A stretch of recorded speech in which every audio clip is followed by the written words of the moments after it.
Vamos a tener en cuenta factores externos y factores internos, ¿sí? Factores externos que afectan al peso corporal los conocemos muy bien, que son hábitos de alimentación, actividad física versus sedentarismo, podríamos decir, herencia genética podemos contemplar también, y enfermedades previas también vamos a tener que tener en cuenta como factores externos, podríamos decir, a nosotros, ¿sí? O no emocionales.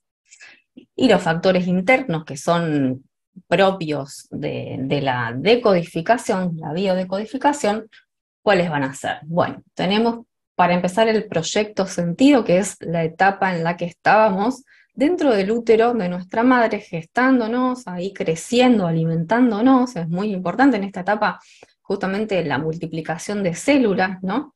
Entonces es una etapa muy determinante para lo que puede ser después eh, cualquier tipo de enfermedad, pero incluso también el sobrepeso, ¿sí?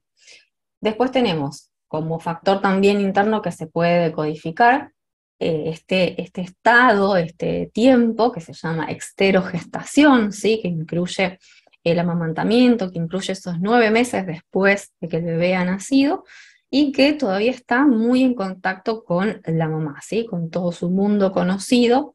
También en este momento se pueden dar algunos de los conflictos que pueden después, más adelante, desencadenar o programar una, eh, una obesidad, un exceso de peso, ¿sí?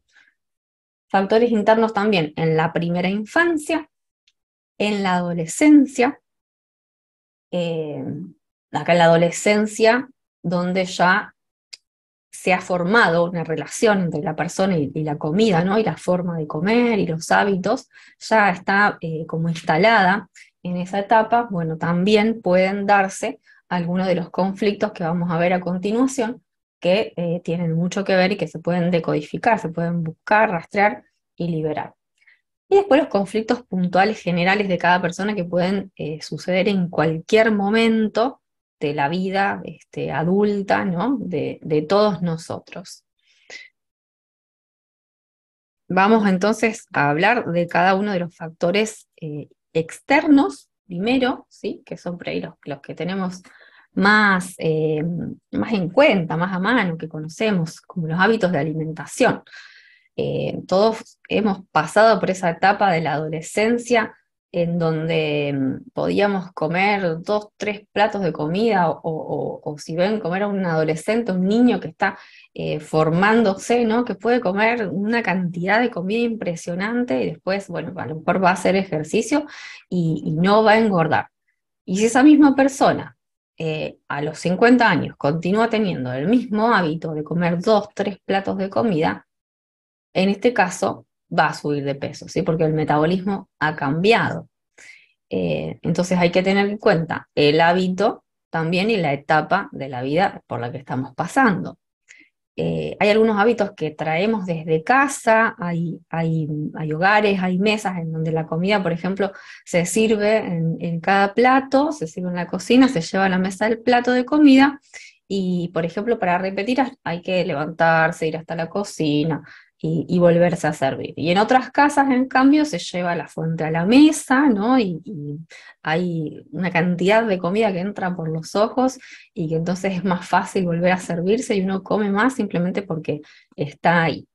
Eh, Hay familias que tienen la costumbre de comer siempre con postres, siempre pan, siempre gaseosa, que es un hábito, es una costumbre, ¿no? Y en otras casas esto no se acostumbra, no es un hábito. eh, y por lo tanto, bueno, acá cambia también qué es lo que ingerimos, lo que incorporamos, ¿no?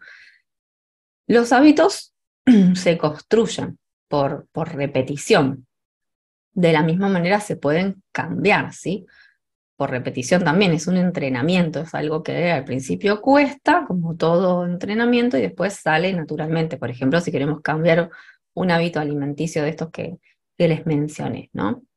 Después para hablar de cómo influye la actividad física o el sedentarismo, bueno, también lo conocemos perfectamente, la relación que hay entre entre estar saludable y hacer algún tipo de actividad física, que yo no me refiero con esto a un entrenamiento extremo, no digo que todos tengamos que ser físico-culturistas ni maratonistas, sino que cada persona tiene que conocerse, darse el trabajo de saber en qué punto se siente cómoda, ¿no? ¿Cuál es ese ejercicio, esa actividad que puede ser caminar, que puede ser andar en bicicleta, que le hace bien, que le hace sentir bien también cuando hacemos ejercicios, liberamos sustancias químicas que a nuestros cerebros lo hacen feliz, ¿sí?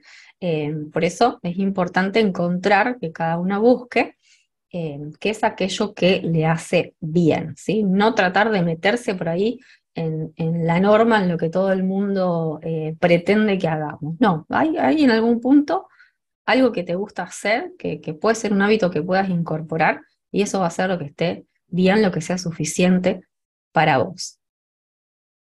Cuando hablamos de herencia genética en biodecodificación, estamos hablando de que heredamos los conflictos de nuestros antepasados y la forma de reaccionar a esos conflictos, ¿sí?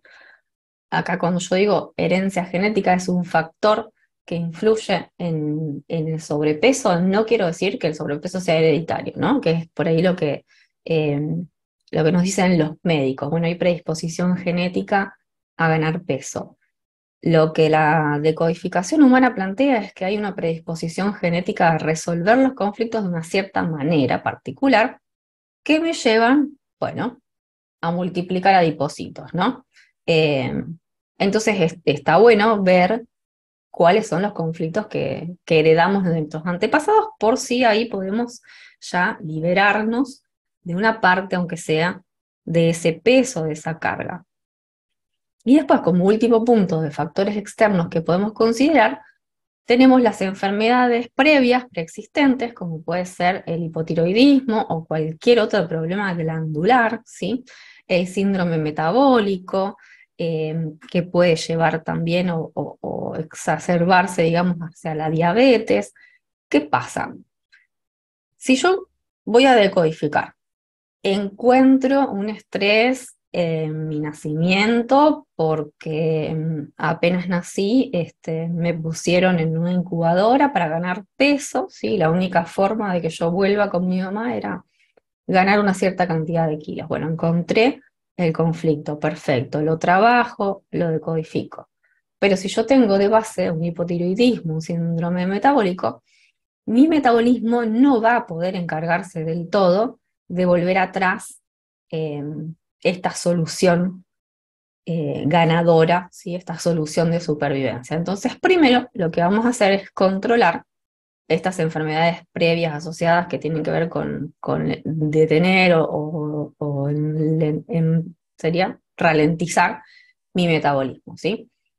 Podemos atenderla de la manera clásica, alopática, tomando un medicamento, o podemos también decodificarlo, ¿sí? Cada una de estas enfermedades, de estos síndromes, se decodifica primero y luego se decodifica el sobrepeso, entonces de esa manera sí, mi metabolismo va a estar sano, va a estar apto para poder volver atrás esos pasos que dio en la dirección de ganar peso. Bien. Pasamos a los factores internos. Vamos a hablar entonces, ahora sí, de factores internos, de factores emocionales.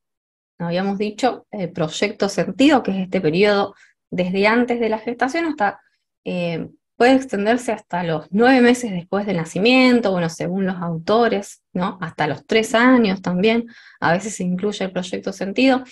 Acá, ¿qué vamos a buscar? Vamos a buscar cómo fue el embarazo, ¿sí? De mi madre cuando estaba embarazada de mí, qué cosas le sucedieron, qué conflictos vivió ella, que pueden tener que ver con, a veces con cuestiones directamente de la alimentación, del alimento, de la supervivencia, y a veces con otro tipo de conflictos que tienen que ver más con la agresión, el abandono. Ahora vamos a ver por qué, pero hay que atender acá a las emociones de la mamá, también del papá, del resto de la familia, cómo era ese clima familiar, porque todo lo que está sucediendo en ese momento también le está sucediendo al bebé que está creciendo, ¿sí? Entonces es importante localizar ahí, muchas veces se puede encontrar información muy importante como este ejemplo que yo les daba de la incubadora, ¿sí? Que es algo que en un momento era muy común, que le pasaba a muchísima gente, ¿no? Y que, bueno, trae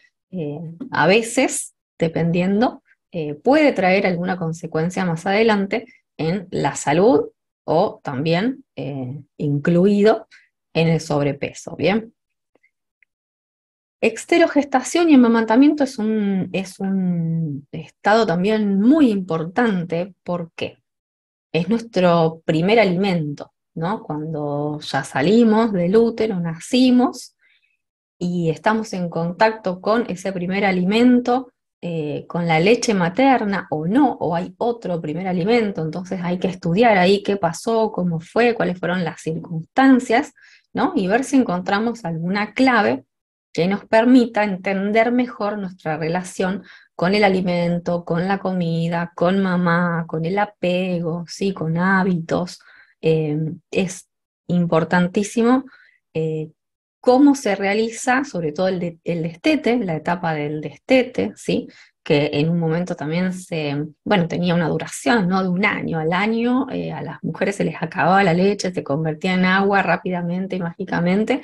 Esto ahora por suerte no pasa más. Este, hoy en día generalmente los médicos, los pediatras aconsejan dar mucho más tiempo, ¿no? De lactar y bueno, hay que ver ahí cómo se absorbieron y se gestionaron esas emociones, tanto del bebé como de la mamá también. Mm, en la primera infancia, bueno, podemos encontrar muchísimos ejemplos, conflictos, cuestiones diferentes con respecto a la comida, ¿sí? ¿Cómo alimentábamos al bebé? ¿Quién lo alimentaba? ¿Con qué lo alimentaba? ¿Le daban alimentos procesados con azúcar o le daban alimentos naturales que el bebé gestionaba él solo, se llevaba a la boca él solo? Esto hace una diferencia en lo que va a ser después también la relación que queda para siempre con la comida. Para siempre hasta que uno toma conciencia, ¿no? Por supuesto, siempre se puede hacer ahí un cambio, una toma de conciencia y comenzar una relación diferente con la comida y con el propio cuerpo.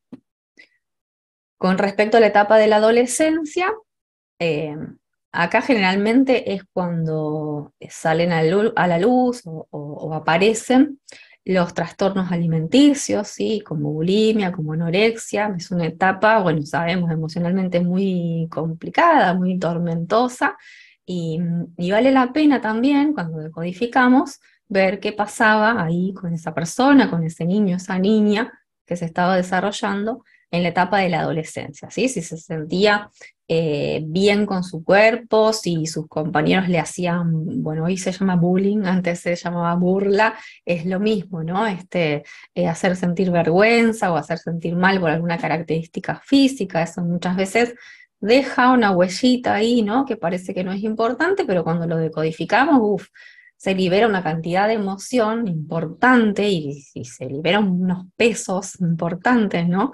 Bueno, que hace que uno se vaya de la consulta, del taller, mucho más liviano de lo que vino y que esto después en el futuro se vaya reflejando realmente en el peso, ¿no? En volverse más liviano de manera real y física.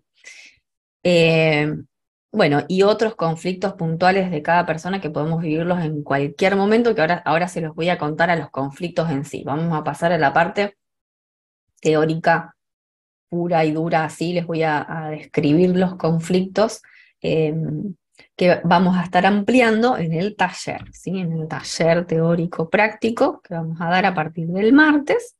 Vamos a estar hablando de todos estos conflictos, son cinco, ¿sí? Principalmente, después, bueno, puede haber, eh, se pueden desdoblar, ¿no? Y encontrar otros conflictos más, pero todos van a caer adentro de uno de estos cinco puntos. Y tenemos el conflicto de abandono, el primero. Ahora les voy a hacer una breve explicación de qué significa cada uno. El conflicto de carencia indigesta, el segundo. Tenemos el conflicto de identidad, ¿sí? Que puede dar otro tipo de enfermedades y de problemas también, pero que muchas veces tiene que ver con el sobrepeso y con el bajo peso también. Mm, si hay personas que tienen dificultad en ganar peso, es decir, personas que son muy delgadas y que no pueden tampoco conseguir un peso saludable, pero en el otro extremo, bueno, son dos extremos de el mismo tipo de conflicto, ¿sí? El cuerpo generalmente lo va a resolver ganando peso, pero hay veces que el cuerpo lo va a resolver perdiendo peso, ¿sí? Ahora vamos a ver por qué. El cuarto conflicto sería el conflicto de grasas propiamente dicho, ¿no? Que vamos a hablar de la grasa localizada por ahí en alguna parte en específica del cuerpo, ¿sí? Y de conflictos que tienen que ver, que se resuelven agregando más grasa por las propiedades mismas que tienen estas células grasas o la materia grasa en sí. Y el último, el conflicto de silueta, que tiene que ver con desvalorización estética, que es el conflicto que siempre vamos a tener que atender, eh, por más que encontremos de los otros conflictos, ¿no? El conflicto de silueta siempre va a estar presente y es un conflicto importantísimo porque, voy a empezar por ahí, la silueta en la naturaleza, si ustedes se ponen a pensar en un animal, ¿no? Que tiene que, por ejemplo, competir por el territorio con otro animal, siempre va a ganar el que es más grande. Un conflicto de silueta en la naturaleza siempre va a ser un conflicto de debo ser más grande, debo ser más imponente para poder defenderme, para poder lograr objetivos, para poder lograr cosas, debo ser más grande. Nuestro cerebro, ante cualquier conflicto que nos hagamos con nuestra figura, siempre va a dar la solución de aumentar la masa, ¿sí? Yo me miro en el espejo, digo, no me gusta cómo me queda la ropa, o no sé, siempre en mi casa me dijeron, no uses pollera porque te queda mal, no uses esto porque te queda mal, vos vististe de esta manera, o hablan de tu cuerpo, ¿no? Me genera un conflicto de silueta con mi cuerpo. La solución que mi cerebro tiene para eso, siempre, es agregar más masa. Esto es intuitivamente muy contradictorio, parece que no tiene sentido, pero recuerden eh, que tiene un sentido biológico, ¿sí? Que va más allá de nosotros humanos, tiene un sentido en la naturaleza y por lo tanto es un mecanismo que tenemos incorporado, codificado en nuestro genoma y que funciona de esa manera lo queramos o no. ¿Cómo se soluciona esto? Bueno, amigándose con la silueta, ¿no? Hay trabajos, hay tips, hay cosas que podemos hacer para desactivar este conflicto de silueta, encontrando, bueno, también, ¿no? Qué es lo que nos genera esa incomodidad. Y de esa manera, y encontrando algún otro conflicto que tenga que ver con abandono, con carencia, con identidad o con grasas, vamos a poder ahora sí darle la posibilidad entonces al cuerpo de que vuelva o alcance ese peso sano y ideal que queremos. Bueno, volvemos entonces al primer conflicto, les cuento el conflicto de abandono, ¿de qué se trata?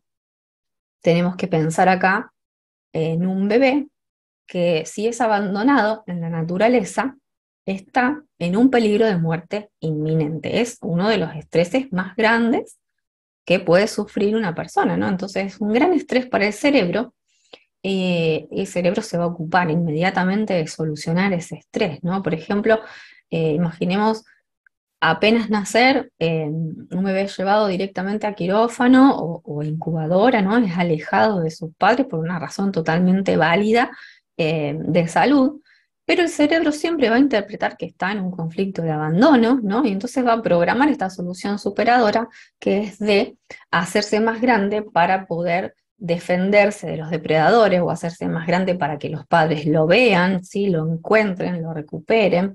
Ese sería el sentido biológico del conflicto de abandono, y lo podemos encontrar seguramente, ustedes están tomando conciencia en este momento, algunas de ustedes, de este tipo de conflictos, ¿no? Si les contaron cómo fue su nacimiento, qué cosas pasaron durante su infancia, ya pueden ir dándose cuenta de por dónde puede venir esta solución superadora del sobrepeso.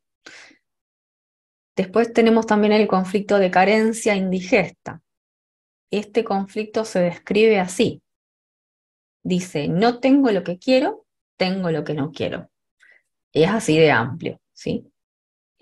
Hay que tener en cuenta acá que el alimento es tanto la comida, es decir, el alimento propiamente dicho, como el alimento emocional, ¿sí? Los seres humanos, los mamíferos en general, necesitamos ese contacto, ese cuidado, esa forma de tratarnos que tienen nuestros padres, nuestros cuidadores, que es un alimento emocional, ¿sí? El amor de la madre, el amor de la familia. Entonces, un niño que tiene, digamos, por ejemplo, un padre que no le da amor, ¿no? Porque por ahí no puede, no puede en ese momento por las circunstancias que sea, pero sí le compra regalos, ¿no? Le compra juguetes y no le presta atención, no le da el otro tipo de cuidado, sino que simplemente está ahí y le da lo que no quiere el niño y no le da lo que quiere, ¿sí? Eh, es un conflicto muy interesante, bueno, que tiene muchísimas aristas, más allá de este ejemplo que yo les doy y que lo podemos encontrar no solo en los niños, también en los adultos, ¿sí? Yo obtengo de mi pareja no lo que necesito, no lo que quiero, sino lo que no quiero. Obtengo algo, hay un intercambio, hay una relación real, algo que esa persona me puede dar, pero no es el amor, el cariño que yo quiero, como yo lo quiero, lo deseo, lo necesito, ¿no? Entonces ahí tenemos este conflicto de carencia indigesta. Lo que me dan me cae mal. Y puede ser textual también, ¿no? Lo que me dan, la leche que me están dando de fórmula me cae mal. Bueno, ahí tenemos un programante también para sobrepeso. Y el último conflicto del que les quiero hablar, vamos llegando ya al final de esta charla, se trata del conflicto de identidad.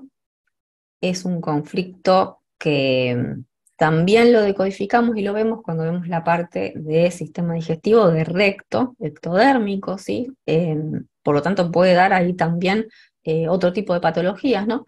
Pero el conflicto de identidad en lo que se respecta al sobrepeso tiene que ver con quién yo soy, por ejemplo, a qué familia pertenezco, o quién soy para que mi padre no me quiera, como les decía, el ejemplo que les puse antes, ¿no? ¿Quién soy? ¿Por qué no pertenezco a esta familia? Esto se puede dar muy seguido en caso de niños que son dados en adopción, por ejemplo.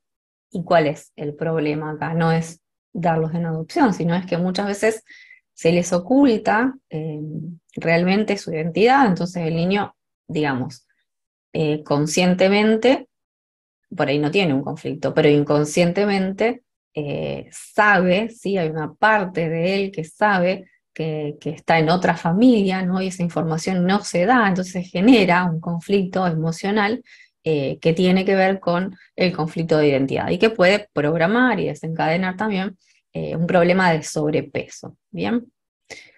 Bueno, estos son los 5 conflictos que vamos a trabajar en profundidad durante el taller.